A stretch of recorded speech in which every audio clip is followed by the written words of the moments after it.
Chapitre 25.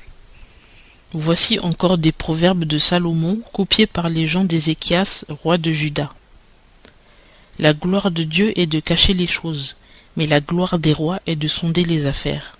Il n'y a pas moyen de sonder les cieux à cause de leur hauteur, ni la terre à cause de sa profondeur, ni le cœur des rois. Ôte de l'argent les scories, et il en sortira un vase pour le fondeur. Ôte le méchant de devant le roi, et son trône sera affermi par la justice.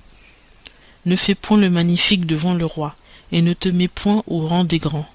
Car il vaut mieux qu'on te dise « monte ici » que si l'on t'abaissait devant le prince que tes yeux auront vu. Ne te hâte pas de sortir pour plaider, de peur qu'à la fin tu ne saches que faire, après que ton prochain t'aura rendu confus. Plaide ta cause contre ton prochain, mais ne révèle point le secret d'un autre, de peur qu'en l'apprenant il ne te le reproche et que tu n'en reçoives un blâme qui ne s'efface point. Une parole dite à propos est comme des pommes d'or dans des paniers d'argent. Quand on reprend le sage qui a l'oreille docile, c'est comme une bague d'or ou comme un joyau d'or fin. L'ambassadeur fidèle est à ceux qui l'envoient, comme la fraîcheur de la neige au temps de la moisson, et il restaure l'âme de son maître. Celui qui se vante faussement de sa libéralité est comme les nuées et le vent sans pluie.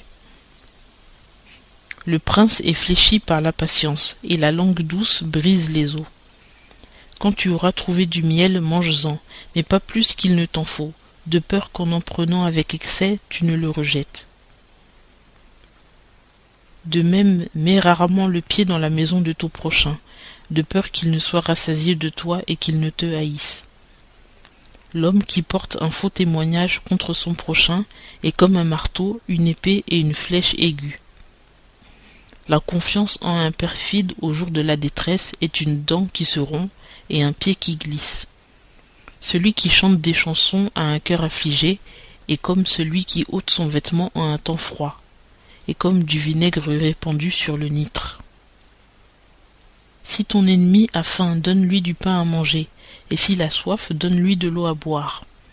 Car ce sont des charbons ardents que tu amasseras sur sa tête, et l'Éternel te le rendra.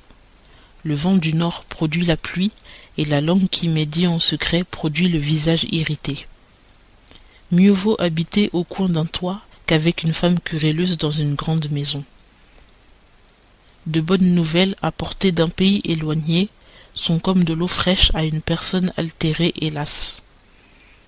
Le juste qui bronche devant le méchant est comme une fontaine embourbée et une source gâtée. Il n'est pas bon de manger trop de miel, et sonder les choses profondes est un fardeau. L'homme qui n'est pas maître de lui-même est comme une ville où il y a brèche et qui est sans muraille.